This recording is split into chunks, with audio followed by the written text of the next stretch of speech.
Abra sua Bíblia na segunda carta de Paulo a Timóteo, capítulo 2. Nós vamos ler os versos 1 e 2. Nesta manhã, nós continuamos a refletir sobre koinonia, uma introdução a pequenos grupos, a vida da igreja em pequenos grupos. Hoje o tema é o movimento da palavra, do púlpito a você e de você a outro e a outro, e assim de um a um a palavra se movendo, agindo, salvando, santificando, fortalecendo, exortando, consolando, para a glória de Cristo. 2 Timóteo 2, versos 1 e 2. Meu filho, diz Paulo a Timóteo, meu filho, seja forte por meio da graça que há em Cristo Jesus.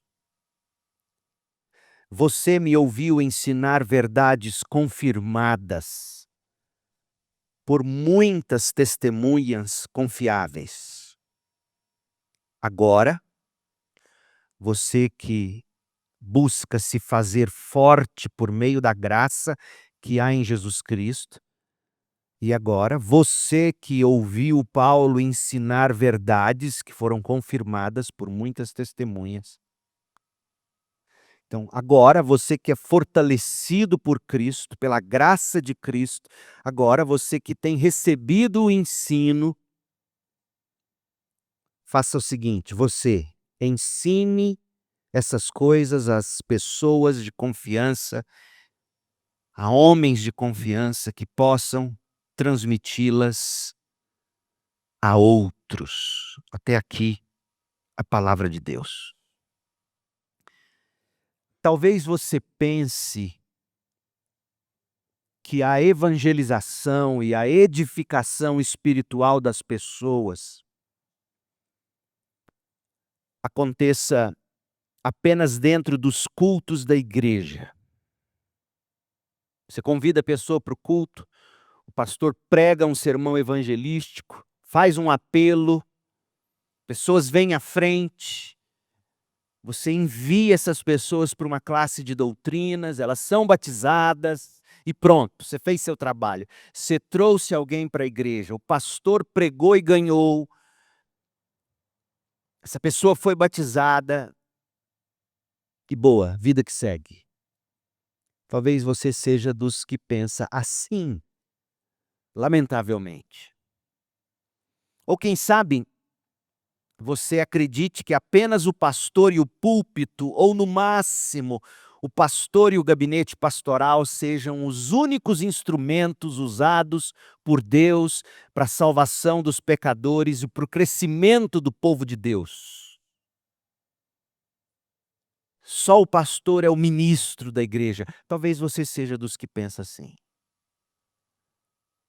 Talvez até sustente que tudo o que precisamos se resume a orações específicas, orações fortes do pastor.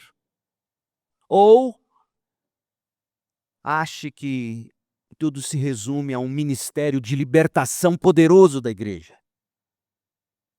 Seja lá o que for isso. Olhe, é triste e seria apenas triste se não fosse também trágico que esse tipo de mentalidade ainda domine o imaginário da maioria dos crentes. Some-se a isso uma mentalidade surgida com o chamado movimento de crescimento de igreja. Lá pelos anos de 1970, 1980, desde então, além de provedor de serviços espirituais, o pastor passou a ser visto quase como um contratado responsável por fazer tudo acontecer em larga escala na igreja.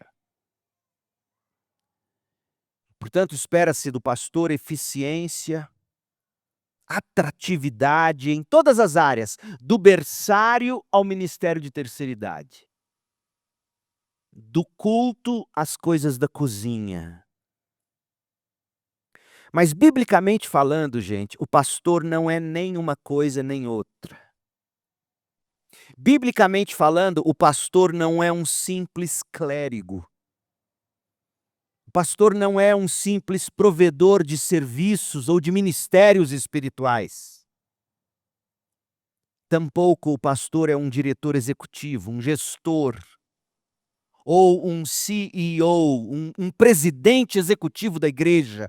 O pastor não é isso. O pastor é um discipulador. Paulo escreveu a Timóteo, 2 Timóteo 2:2, e agora eu leio na Nova Almeida atualizada. Timóteo, o que você ouviu de mim na presença de muitas testemunhas, isso que você ouviu de mim, isso mesmo, transmita a homens fiéis, idôneos, para instruir a outros. Esse versículo é, na verdade, a conclusão de um longo argumento iniciado por Paulo lá no capítulo 1, versículo 13. Observe como Paulo vinha desenvolvendo seu argumento. A partir do capítulo 1 de 2 Timóteo, versículo 13, Paulo vem sustentando que Timóteo deve permanecer firme. Timóteo deve preservar a fé apostólica. Timóteo deve se dedicar a discipular homens fiéis, sobretudo diante da inconstância das pessoas que outrora estiveram no mesmo ministério com eles. É sobre isso que Paulo vem discorrendo de 2 Timóteo 1:13 até 2 Timóteo 2:2. Olha, e se as pessoas eram inconstantes nos dias de Paulo, você pode imaginar como elas são hoje. Então, Paulo vem desenvolvendo esse argumento. O crescimento pessoal na graça e o discipulado de homens fiéis constituem o programa que Timóteo deveria seguir para guardar o bom depósito que é o Evangelho. Para guardar o Evangelho, 2 Timóteo 1,14, Paulo precisava crescer, ou Paulo está dizendo a Timóteo, você precisa crescer na graça, e você, assim como eu busco crescer na graça, Timóteo, Paulo dizendo, assim como eu busco crescer na graça, e assim como eu discipulo homens fiéis, eu, Paulo, apóstolo, pastor, assim como eu discipulo homens fiéis e discipulei você, continue esse programa. Continue buscando crescer na graça de Jesus Cristo e continue discipulando homens fiéis, assim como eu discipulei você, porque só assim nós guardaremos o bom depósito. A sã doutrina, ela é guardada do púlpito e no discipulado de um a um. Releia 2 Timóteo 2, de 1 a 2. Quanto a você, meu filho, fortifique-se na graça que há em Cristo Jesus. E o que você ouviu de mim na presença de muitas testemunhas, isso mesmo transmita a homens idôneos, fiéis, para que eles instruam outros. E esta corrente jamais perca o elo, continue crescendo. Paulo deixou isso tudo muito claro, gente. Paulo deixou claro que o pastor é essencialmente um discipulador. Sim, o pastor é chamado a guardar e defender a sã doutrina, 2 Timóteo 1, 13 e 14. O pastor é chamado a pregar fielmente a palavra de Deus, 2 Timóteo 4, verso 2. Contudo, o pastor jamais poderá negligenciar nem a evangelização, 2 Timóteo 4, 5, nem o discipulado intencional, 2 Timóteo 2, 2. E discipular é uma tarefa que o pastor cumpre não apenas do púlpito, mas também no encontro pessoal, de um a um. O propósito do pastor é formar pessoas capazes de discipular outras, sempre fundamentadas na palavra de Deus e conduzidas por meio da sã doutrina. Ponto final. Pois bem, na última mensagem, domingo passado pela manhã, domingo de Dia dos Pais, nós terminamos e nós dissemos que o púlpito não é suficiente e usamos Deuteronômio. Mas nós terminamos com uma citação de John Stott, não sei se você se recorda, vou repeti-la. John Stott escreveu assim: o cristianismo é, em sua própria essência, uma religião da palavra de Deus. O púlpito, portanto, é imprescindível, o púlpito é insubstituível, mas insuficiente. Por quê, gente? Porque a gente precisa do movimento da palavra. A gente precisa do preparo do pastor até o púlpito, do púlpito até o rebanho, e de cada ovelha de Cristo até outros que, por sua vez, transmitirão a palavra a muitos mais de um a um. O pastor se prepara, ele sobe ao púlpito, ele prega, as ovelhas recebem essa palavra e multiplicam essa palavra. Esse é o movimento da palavra. É por isso que o púlpito não é suficiente, indispensável, inigualável, imprescindível, mas insuficiente o púlpito. É por isso que as koinonias, ou seja, os pequenos grupos, os grupos de comunhão, são tão importantes para o povo de Deus e para a Segunda Igreja Batista em Goiânia. É por isso que neste mês de agosto, todos os domingos de manhã, nós estamos fazendo referência a pequenos grupos. E é por isso que no último sábado, ou penúltimo, dia 30, no último sábado deste mês, às 16 horas, você precisa se inscrever aí, tem o QR Code aí no boletim, se inscrever, líderes de pequenos grupos, interessados em iniciar um pequeno grupo, uma koinonia, quem quer abrir a casa para um pequeno grupo, enfim, você precisa se inscrever, porque nós iniciaremos essa maratona de encontros de formação, de encorajamento e de capacitação, das 16 às 18 horas, de 15 em 15 dias comigo. Meu objetivo é multiplicar líderes que pastoreiem. Mas atenção, há um livro que eu julgo ser imprescindível. O Mark Dever diz que é o melhor livro que ele conhece sobre o tema discipulado. O livro se chama A Treliça e a Videira, de Colin Marshall e Tony Payne, dois autores, dois pastores australianos. A Treliça e a Videira, a mentalidade de discipulado que muda tudo. Foi publicado pela Editora Fiel no ano de 2015. Esses autores escreveram algo que é extremamente importante sobre a mentalidade de discipulado que a gente tem que cultivar na nossa igreja, como um todo e nos pequenos grupos, as nossas koinonias. Qual é essa mentalidade? Ouça, por favor, porque é isso que faz a diferença. Qual é a mentalidade que nós temos de cultivar na igreja como um todo e nas koinonias, nos pequenos grupos? Preste atenção. Na visão bíblica, a visão correta, na visão bíblica,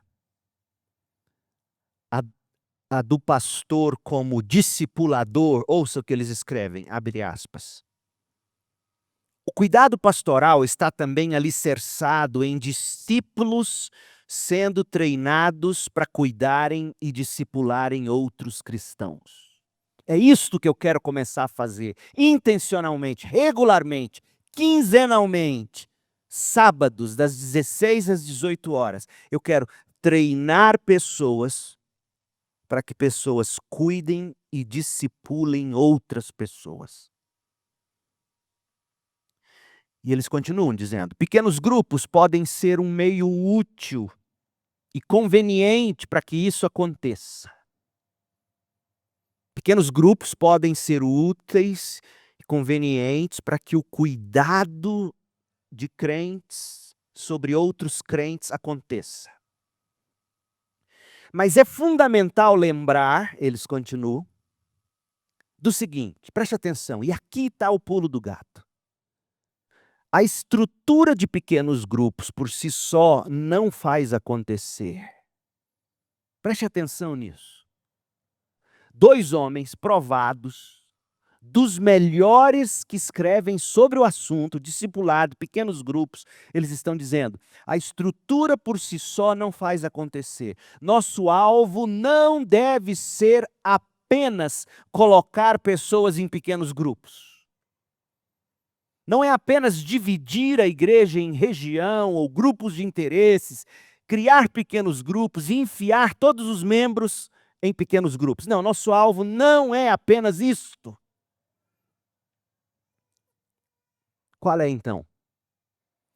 A estrutura dos pequenos grupos jamais será eficaz para o verdadeiro crescimento espiritual, a menos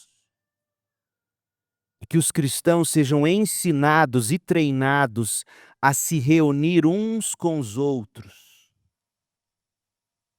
a lerem a Bíblia juntos, a orarem uns pelos outros, a exortarem-se mutuamente e a se estimularem ao amor e às boas obras. É fato que através dos pequenos grupos as pessoas podem vir a se conhecer melhor.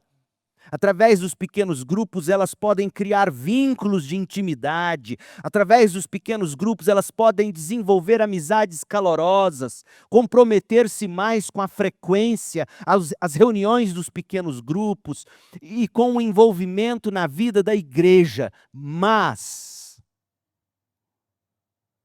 nenhuma dessas coisas por si só equivale a crescimento no Evangelho. Em uma congregação é perfeitamente possível haver muito encorajamento pessoal e discipulado de forma individual, sem qualquer participação em pequenos grupos estruturados. Fecha aspas. O que ele está dizendo?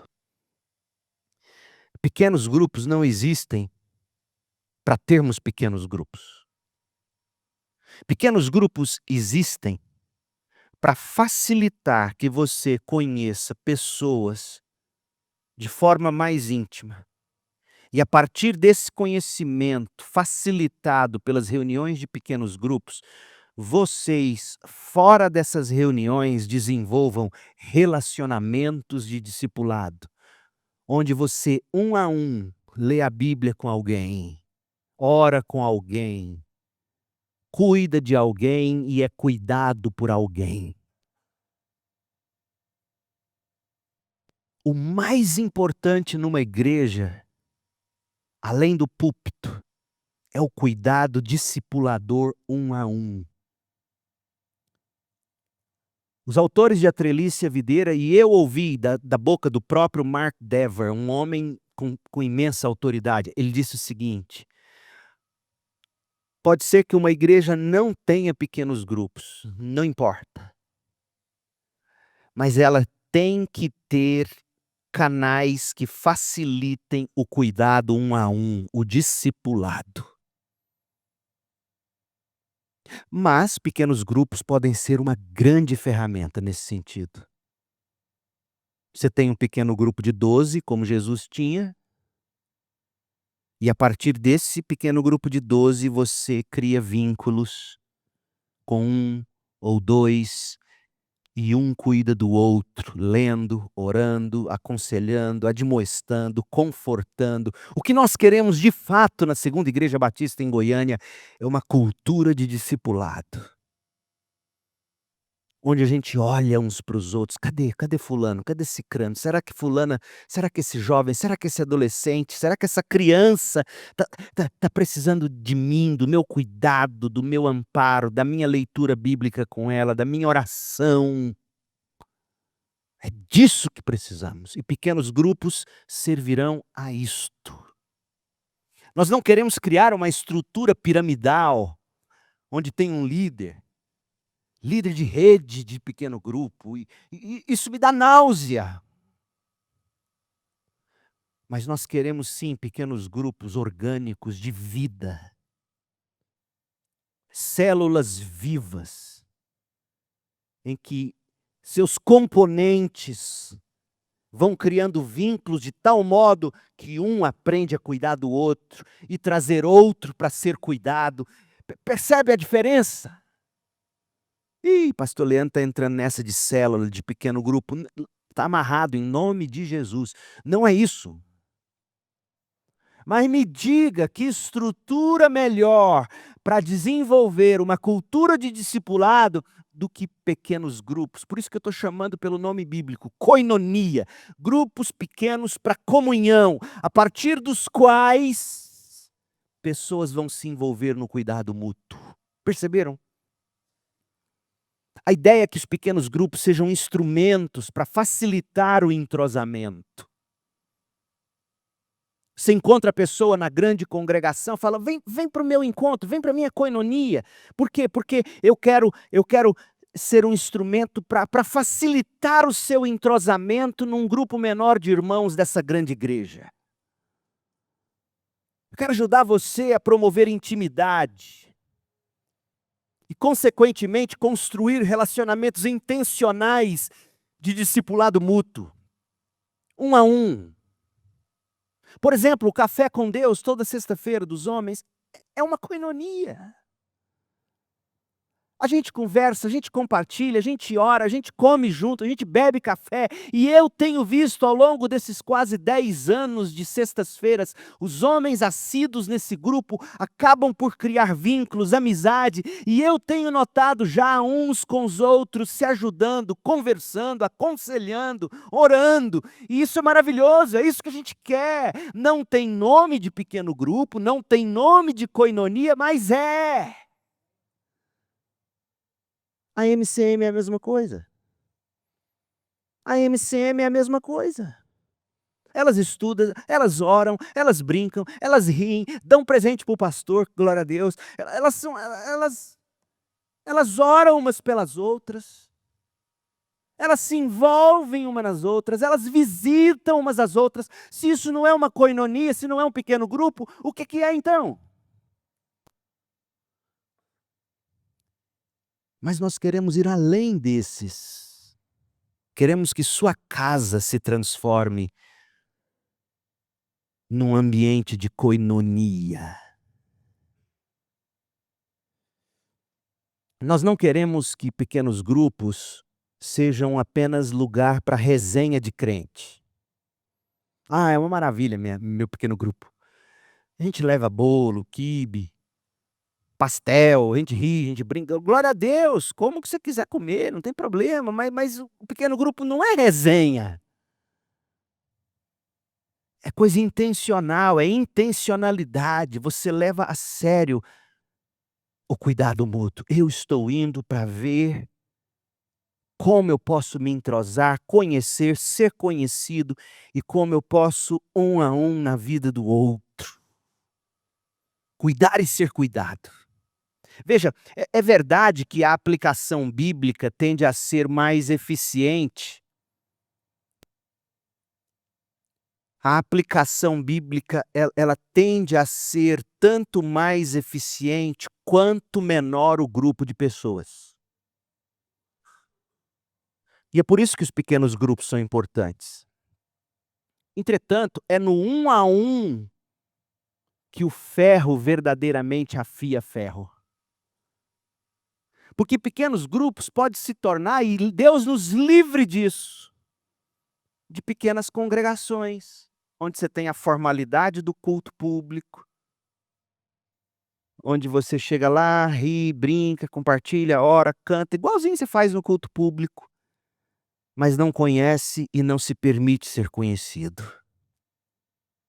Não se mistura, para que daí ferro afie ferro. pela lima da palavra de Deus. Olha Provérbios 27:17. O ferro se afia com ferro e uma pessoa pela presença do seu próximo.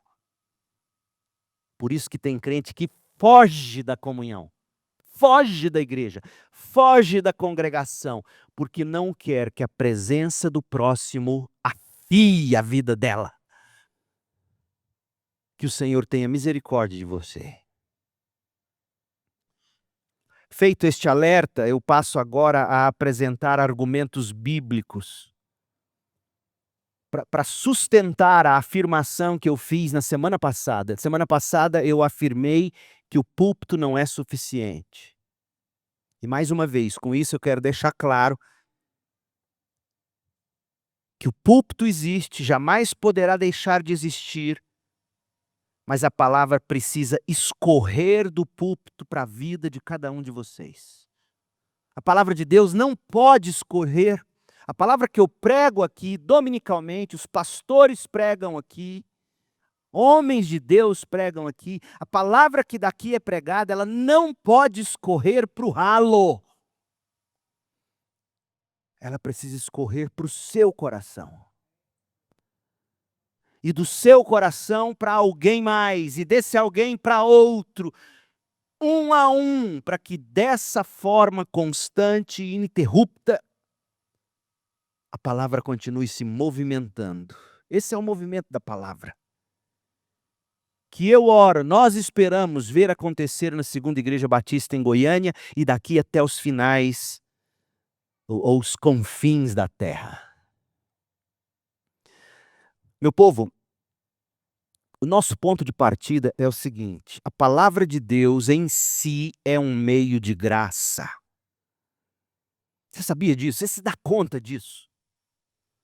Sentar sob o ensino da palavra é receber graça. Não sou eu quem diz. Deixa eu te apresentar 2 versículos que deixam isso muito claro. A palavra de Deus confere graça. O primeiro, ao final da viagem, primeira viagem missionária, Paulo escreveu ou disse o seguinte, e Lucas escreveu, Atos 14:3. Eu quero que você grife com todas as cores para você guardar. A palavra de Deus confere graça. Atos 14:3. Paulo e Barnabé ficaram bastante tempo em Icônio, falando ousadamente no Senhor, o qual confirmava a palavra da sua graça. A Bíblia lida, a Bíblia pregada é palavra de graça, concedendo que por mão deles se fizessem sinais e prodígios. Palavra da graça, palavra pregada, palavra ensinada, confere graça. Você precisa sentar sob o ensino da palavra de Deus.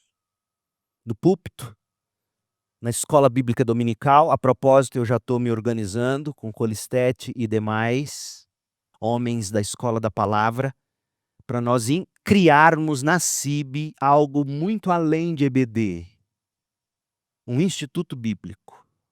Estamos nos movimentando para isso. Porque é lamentável que a escola bíblica dominical não atraia os crentes como deveria atrair. Então nós queremos, com criatividade, com sabedoria, desenvolver um instituto bíblico na nossa igreja. O segundo texto, Atos 20:32. Paulo está se despedindo dos presbíteros da igreja em Éfeso e olha o que ele diz.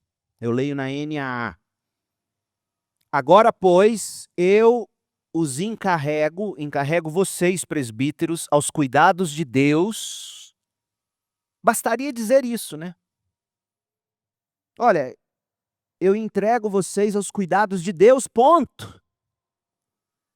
Mas ele especifica para ensinar como é que Deus cuida de você. Olha que interessante. Eu os entrego aos cuidados de Deus. Tá, que tipo de cuidado de Deus? e a palavra da sua graça. Deus cuida de você através da palavra dele. O pastor cuida de você pregando a palavra de Deus para você. É assim que Deus cuida da igreja.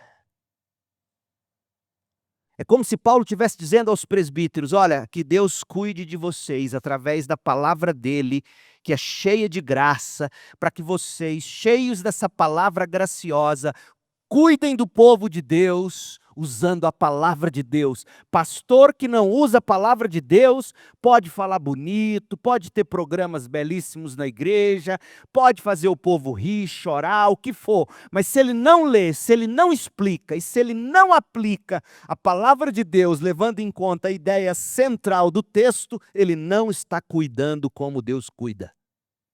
Deus cuida pela palavra. E você cuidará das pessoas pela palavra. A palavra de Deus é o principal meio de graça estabelecido pelo Senhor para comunicar as bênçãos da salvação às ovelhas de Cristo.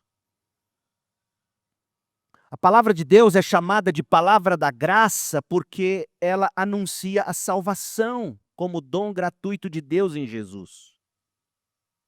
E ela é confirmada pelo poder de Deus. E a palavra de Deus tem força para salvar, força para edificar, força para encorajar, força para exortar, força para esmiuçar, força para edificar, força para santificar, até conduzir os crentes à herança eterna. Você precisa da palavra da graça de Deus. Você precisa sentar sob o ensino da palavra de Deus. Púlpito, escola bíblica, pequeno grupo, e assim por diante. Veja, meu povo, a pregação do púlpito é o ponto de partida. É uma parte ordenada por Deus na vida comunitária da igreja. Por isso que a gente leva a sério a palavra da graça nesta igreja. Por isso que nós oramos a Bíblia nesta igreja. Nas orações pastorais. Estamos orando Efésios agora. Palavra da graça. A palavra nos ensina a orar. A palavra nos ensina a orar direito, correto. A palavra nos tira de nós mesmos, do nosso mundinho. Nos aponta para o que é eterno, para o que é último, para o que é principal. Nós pregamos a palavra, nós oramos a palavra, nós cantamos a palavra, levamos a sério as letras dos hinos, dos cânticos. Nós tentamos organizar o nosso culto, nossa ordem de culto, de acordo com a palavra. Se você pegar a ordem do culto desta manhã e lê-la com atenção, você vai ver a obra-prima que, pela graça de Deus, o Orlando compôs para nós. A forma como tudo se encaixa, a forma como tudo, nós oramos a palavra, nós cantamos a palavra, nós conectamos a intercessão, o tempo de consagração, tudo dirigido pela palavra da graça. Olha, eu vou te dizer, eu vou ser mal interpretado, mas eu não estou nem aí. Você pode achar a igreja boa igual a nossa por aí, melhor você não vai achar não. Eu tenho certeza, eu viajo esse Brasil de norte a sul. Eu ouço, eu vejo. E isso não é para nossa glória. É para que você reconheça o que Deus te deu e se aproveite disso. Olha o que Paulo vai dizer sobre a palavra da graça, 2 Timóteo 3,16. Toda a escritura é inspirada por Deus, ou seja, quando a gente vai para a Bíblia, a gente vai para o que Deus inspirou. Nós não estamos indo para a opinião de especialista.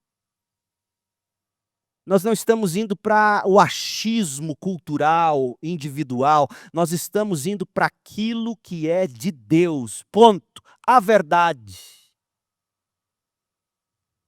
Toda a escritura é inspirada por Deus, útil para nos ensinar, Porque a gente precisa de ensino. Ô cabeça dura, você precisa de ensino. Você morre velhinho, precisando de ensino. Útil para ensinar. Ensinar o quê? O que é verdadeiro. Para nos fazer perceber o que não está em ordem na nossa vida. Você começa a ler a Bíblia e você descobre que sua vida é muito mais tranqueira do que você gostaria de admitir.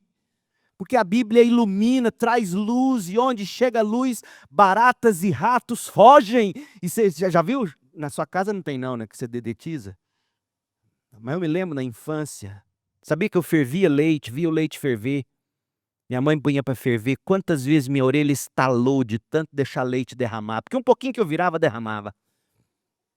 Oh, meu Deus. Ainda bem que vem tudo na caixinha e não perde. Leite de caixinha não perde. Cheio de ácido, é coisa de delícia. O que eu estou dizendo? Eu vi o leite ferver. Aí um dia minha mãe falou assim: põe o pano de prato para cobrir. Falei, meu Deus do céu, para quê, mãe? Mãezinha. Senão cai lagartixa dentro. Falei, que situação. Um menino escutando isso, nunca mais bebi leite do mesmo jeito. Será que tem lagartixa nesse trem? Quantas vezes eu indo para a cozinha, porque o banheiro da casa ficava dentro da cozinha, no barracão que eu morava. Eu vim de uma família humilde. Eu acendi a luz para ir no banheiro, luz da cozinha, barato. Rato. Lagartixa no banheiro, que situação. De verdade, lagartixa. A vida da gente é igual cozinha escura, sem dedetização. Você liga a luz, você traz a palavra de Deus, você descobre que na sua vida tem barata, tem rato, tem lagartixa, tem as coisas mais horrorosas. E você precisa da palavra de Deus para fazer você perceber o que não está em ordem na sua vida. Ela corrige você quando você está errado, ela ensina você a fazer o que é o certo. Deus usa para preparar e capacitar o povo dele para toda boa obra. E por isso que Paulo emenda no capítulo 4, versículo 1. Eu lhe digo solenemente na presença de Deus e de Cristo Jesus, que um dia julgará os vivos e os mortos quando vier para estabelecer seu reino. Pregue a palavra. Paulo está falando a Timóteo no contexto em que este pastoreava a igreja em Éfeso. Timóteo era o pastor em Éfeso. E Paulo está dizendo a Timóteo, juntamente com todos os presbíteros ao lado dele, está dizendo qual é o fundamento do ministério pastoral. O fato de que toda a escritura é inspirada por Deus e deve ser pregada. Em seguida, sem qualquer pausa, né? Do capítulo 3, verso 16 até o 17, Paulo não faz pausa, não tem capítulos, divisão de capítulos no original. Aí Paulo emenda e diz, pregue Timóteo, pregue essa palavra. Isso recai sobre mim, isso recai sobre os demais presbíteros ou pastores dessa igreja. O grande peso e responsabilidade que temos de estudar para pregar. Por isso que eu digo, eu creio profundamente na pregação feita deste púlpito. Mas a Bíblia também deixa claro que pregar não é suficiente. E aqui estão alguns motivos. Primeiro, todos os crentes são ministros, não apenas o pastor. A igreja é uma congregação pactuada. Nossa ata de fundação diz que no dia 18 de junho de 1944, nós nos constituímos igreja através dos membros que estavam aqui, membros fundadores, membros organizadores da igreja, pactuados. E como tal, todos nós somos ministros. É bom eu ler de novo e de novo, porque nessa época de confusão, onde todo mundo acha que pastor tem que fazer isso e aquilo outro, e nunca se lembra de fato que a Bíblia diz que um pastor tem que fazer. Efésios 4, de 11 a 16. Leia com atenção. Olha o que são pastores ou presbíteros para uma igreja. Olha os líderes que Cristo deu para a sua igreja. Verso 11, Efésios 4, 11. Ele designou alguns para apóstolos, outros para profetas, outros para evangelistas, outros para pastores mestres. Pastores mestres. Eu sei que a tradução diz e mestres, dando a ideia de duas categorias, mas a construção no grego não tem artigo na frente da palavra mestre, apenas à frente da palavra pastores, dando a ideia de que pastor mestre é a mesma coisa e não duas coisas diferentes. Então Deus deu esse tipo de líder, pastores que são aptos para ensinar. Não é isso que diz sobre o presbítero? Paulo vai dizer em 1 Timóteo 3, o que diferencia um presbítero de um diácono: o presbítero é apto para ensinar. Espera-se que ele ensine. Ele é mestre. Não vem com essa de pastor não é mestre, mas ele é um pastorzão. Não, ele só vai ser um pastorzão se ele for também mestre. Por isso que é dificílimo achar pastores ou presbíteros hoje em dia, porque é uma raça que precisa combinar duas coisas que geralmente não se combinam. O pastor tem que ser um acadêmico, um mestre, sem deixar de ser gente, que gosta de gente, anda com gente, cuida de gente. Geralmente os acadêmicos, os mestres, não gostam de gente. E geralmente quem gosta de gente não gosta de ler. Não gosta de estudar, não é verdade? Infelizmente. Você precisa de pastores mestres. Pastor, gente, ovelha, mestre, acadêmico, apto para ensinar. Por quê? Porque o ensino correto da palavra de Deus confere graça. É assim que Deus cuida do povo dele. Por isso que ele deu pastores mestres.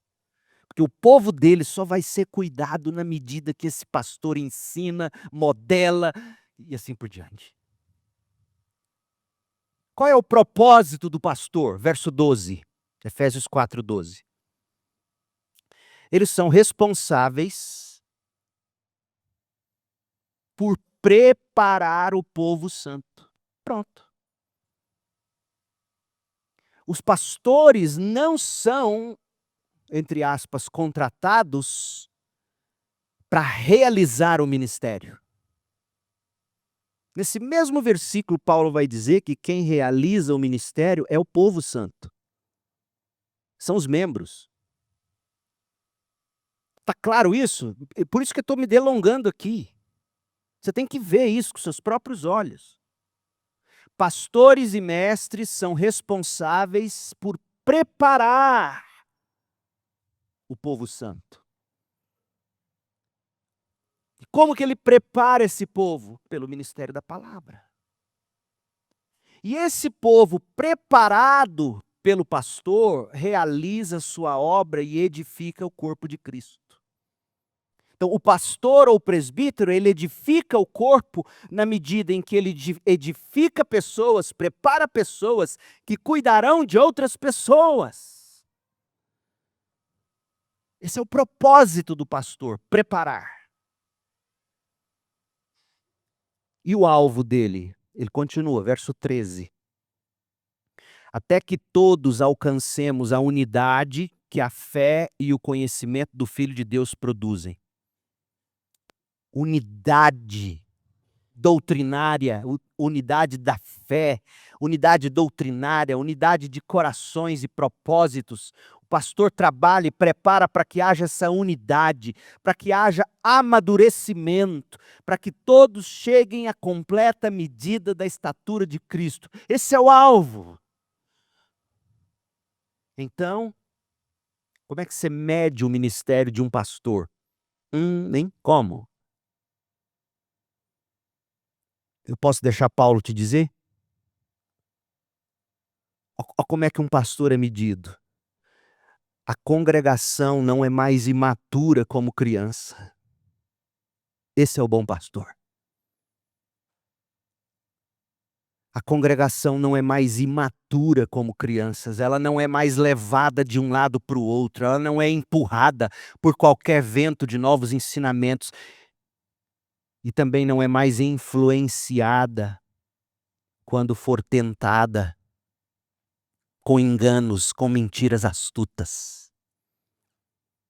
Como é que se avalia o fruto de um ministério pastoral? Paulo está dizendo aqui no verso 14, o povo é maduro,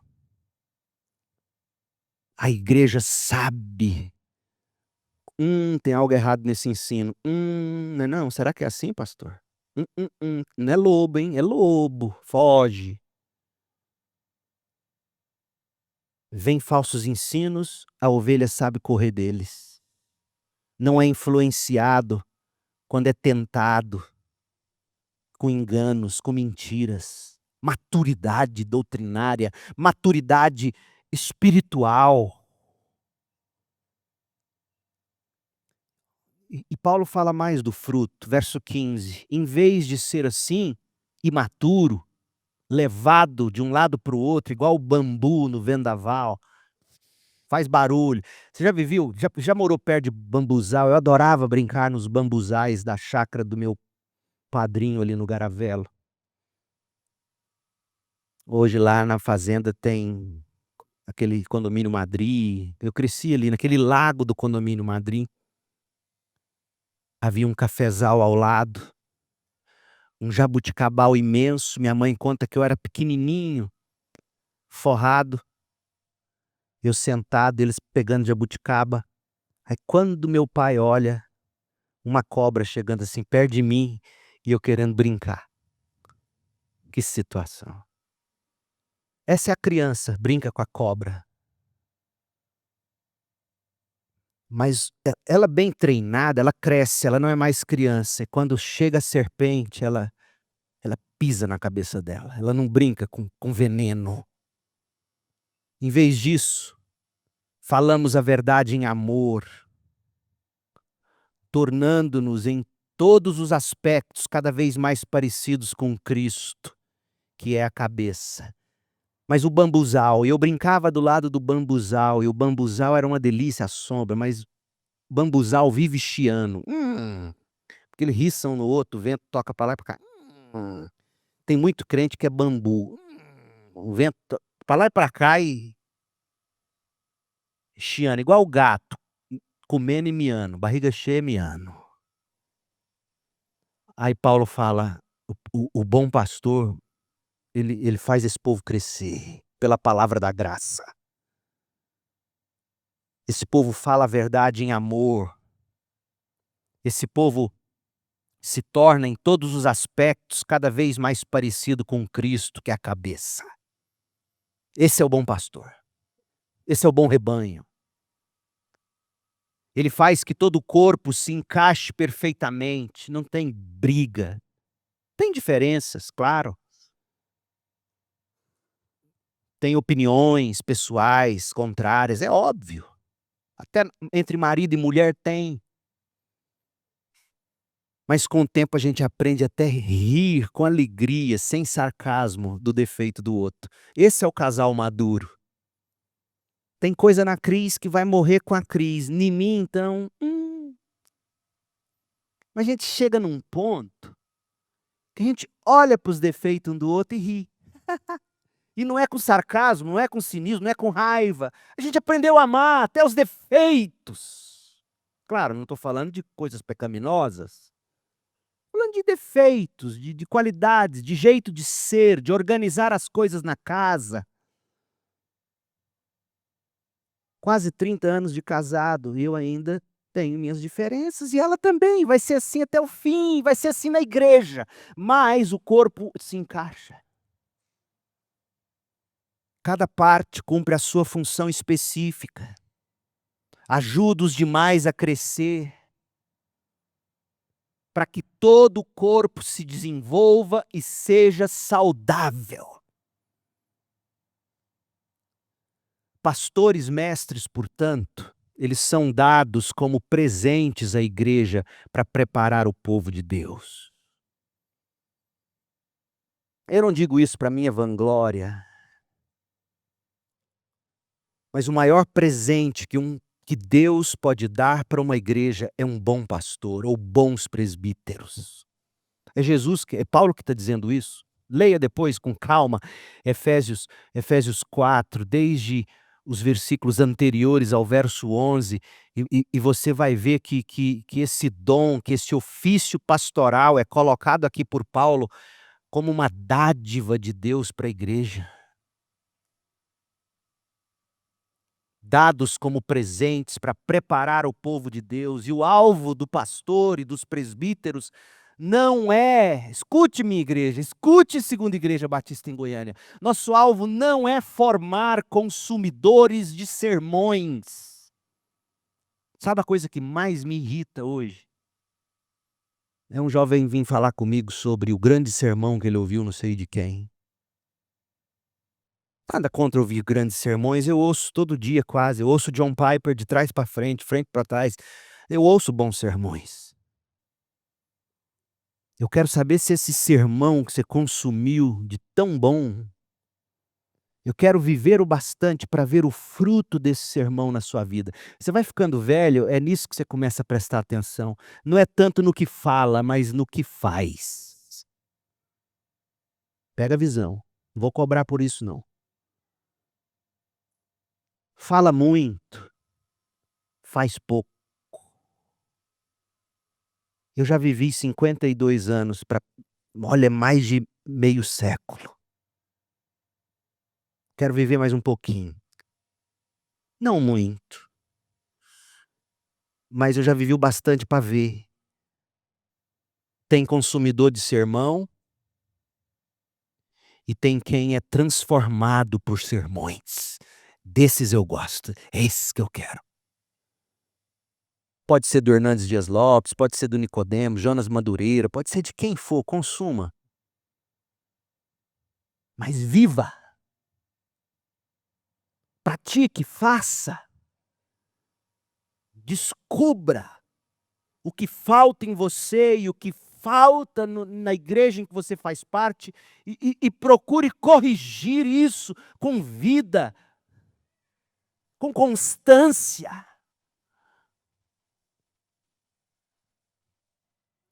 O nosso alvo não é formar consumidores de sermões, mas discípulos maduros, que crescem juntos rumo à plenitude de Cristo. E dessa forma a igreja alcança unidade na fé e no conhecimento. Vai deixando para trás as coisas de menino, a imaturidade, a vulnerabilidade diante dos enganos. Você começa a parar de ouvir o que eu já ouvi tanto no passado, não aqui, mas em alguns lugares. Pastor, o senhor prega igualzinho Silas Malafaia. Deus me defenda.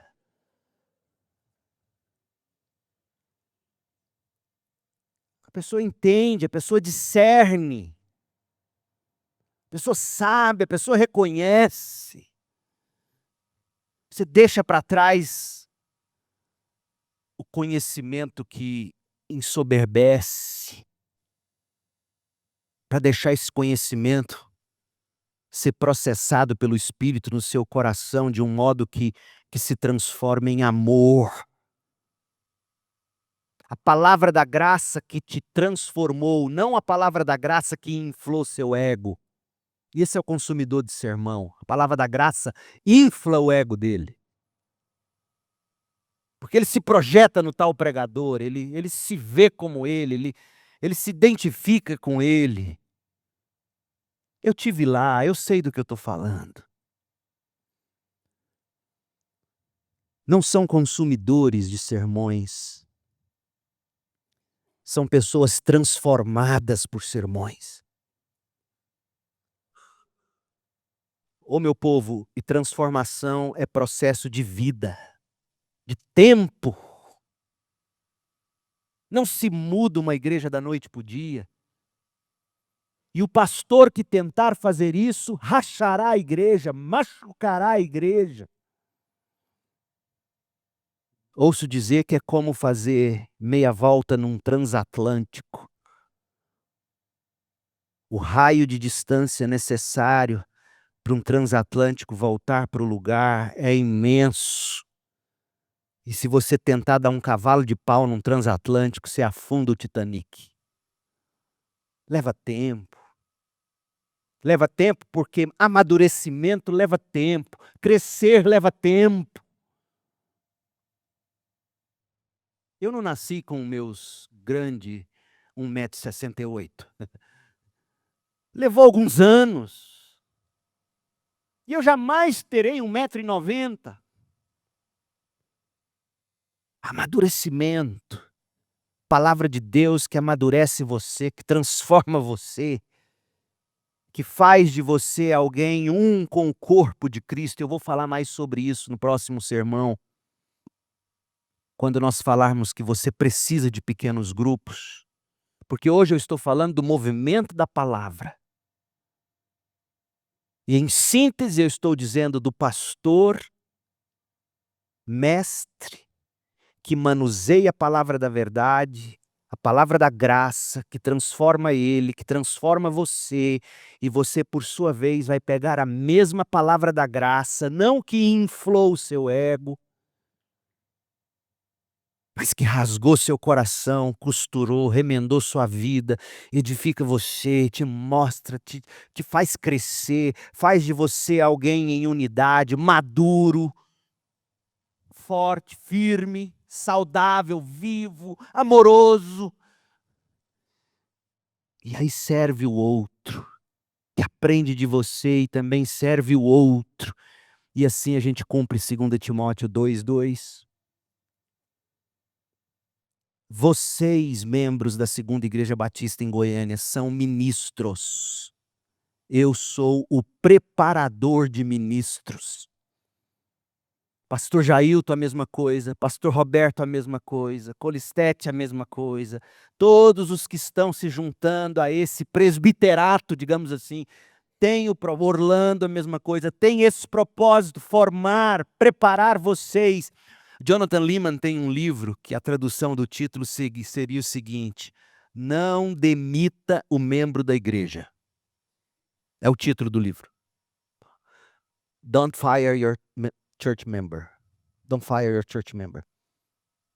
E ele está dizendo o seguinte no livro: há igrejas que contratam pastores para fazer o que membros deveriam fazer, quando na verdade pastores ou presbíteros preparam os membros para eles fazerem. Não é que o pastor não faz, porque para ele ensinar ele vai ter que modelar, correto? Certo? Tenta ensinar algo para alguém do que você não entende. Tenta fazer. Você pode não ser o peão da fazenda, mas se você não souber o que o peão deve fazer, você não terá peão. Se você não modelar o que a igreja tem que fazer, a igreja não fará. Não é que o pastor apenas sobe ao púlpito e prega e ensina e fala: vocês têm que fazer assim, assim, fecha a Bíblia e vai embora. Até domingo que vem. Não, não é isso não. Mas é que ele prepara os membros para os membros serem ministros. E nós somos aqueles que preparam o povo para ministrar. Essa é a primeira razão pela qual o pastor daqui do púlpito, sozinho, não é suficiente. Todos os santos são ministros. Efésios 4, de 11 a 16. A gente encerra aqui. Semana que vem, você precisa de um pequeno grupo. E eu vou te mostrar as razões. Mas nesta manhã eu queria que você pegasse essa visão do movimento da palavra. Nós não queremos membros que não entendam isso e que não pratiquem isso. Talvez a vida cristã e a membresia na igreja para você seja algo chato, porque você é da mentalidade de consumidor. Você vem aqui para consumir. E todo consumidor é chato. Sabe uma das coisas mais feias para mim? Meus filhos são testemunhas. Eu nunca deixei eles criticarem comida. Não gosto, ainda que eu não esteja gostando da comida. A Cris comenta que não está bom, eu fico chateado. Eu não gosto. Não é que ela reclama não, ela comenta, eu não gosto. Eu nunca fui criada assim, não se critica comida. Aí você chega nos restaurantes, você vê o povo olhando o buffet, né, que tá frio, tá feio. Tem crente que é assim. Nossa, pastor hoje pregou 1 hora. Nossa, o Orlando, que música chata, não tem jovem, não tem não sei o e começa. Esse é o consumidor. E esse espírito mata você. O membro, ele vê a mão machucada, ele usa a outra para cuidar. Ele sente a perna quebrada, ele leva para restaurar. Esse é o membro. E nós falaremos sobre isso semana que vem. Imagina a mão olhando para a outra e falando: "Você é feia, hein?" Imagina, o sujeito assim o tempo todo: "Você é feio demais, anda pra". Isso é doido, doido é que é assim. Mas tem muito crente que é mais doido do que imagina. Vive se batendo, vive se dando tapa, vive reclamando, vive olhando no espelho, porque quando você fala da sua igreja, você fala de você, do seu corpo. E fique bem claro, hein, gente, eu não estou aqui falando de que tem gente falando mal da gente, não, eu não mando recado. Eu estou dizendo que eu sei que é natural para nós, infelizmente. E que Deus nos abençoe, nos dê graça e nos ensine a ser um povo que compreendeu perfeitamente que nós somos fortalecidos na graça, que cada membro da igreja se fortalece continuamente na graça que há em Cristo por meio da palavra. Nós somos uma igreja que tem pastores que preparam os membros para o ministério dos membros. Nós visamos multiplicar discípulos que multiplicam discípulos. O movimento da palavra, do púlpito para as pessoas e da pessoa para o próximo. Oremos. Pai querido, em nome de Jesus, fortaleça-nos na graça que há em Cristo Jesus. Dá-nos presbíteros como discipuladores. Pai, ajuda-nos a cultivar uma mentalidade de discipulado que se multiplica, cada discípulo investindo na vida de outro, para que haja cuidado mútuo e crescimento. Que a palavra pregada deste púlpito se espalhe para a vida da igreja, nas casas, nos pequenos grupos e de pessoa em pessoa. Ó Deus, nos abençoe assim. Que haja entre nós pessoas que buscam a graça salvadora em Jesus Cristo. E se nesta manhã há alguém aqui que ainda não encontrou a graça, que a tua graça o encontre agora.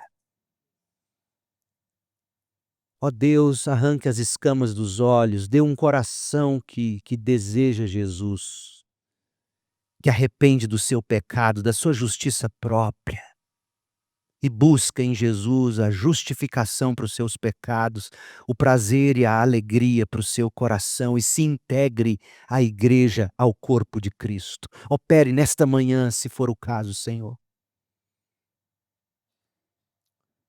E agora, esta é a minha súplica a Deus em favor de vocês. O Senhor os abençoe e os guarde. O Senhor faça resplandecer o seu rosto sobre você. Tenha misericórdia de você. O Senhor sobre você levante o seu rosto e lhe conceda paz. Em nome de Jesus. Amém. Vamos ficar em pé e vamos cantar encerrando.